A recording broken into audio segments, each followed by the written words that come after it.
May this new year bring glory to the outdoors.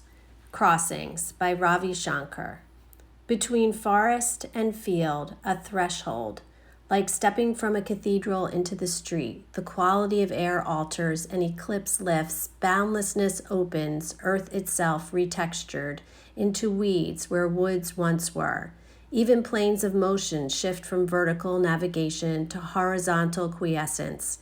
There's a standing invitation to lie back as sky's unpredictable theater proceeds, suspended in this ephemeral moment after leaving a forest before entering a field. The nature of reality is revealed. My pup and I have made many discoveries and have met people and animals as we explore the trails near the Wissahickon Creek. Autumn is still recent. Until the first major snow happens, we still are partially in the fall. We enjoy the crunch of leaves, the soft smell of muddy ground, and the shimmer of golden grasses. Fall was about exploring streams and meadows and enjoying friendship with the outdoors.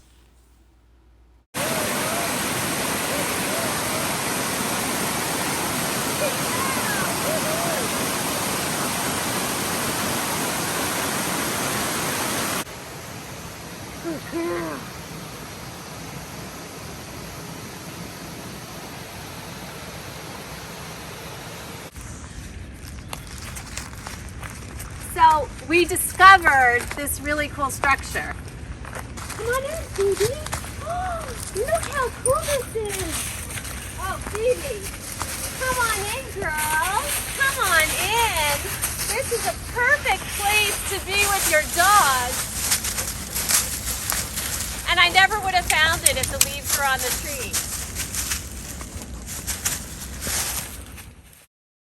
Always curious and playful and sometimes a little tentative, I learned so much from my pup, whether she is running wild or discovering a new object in the pond.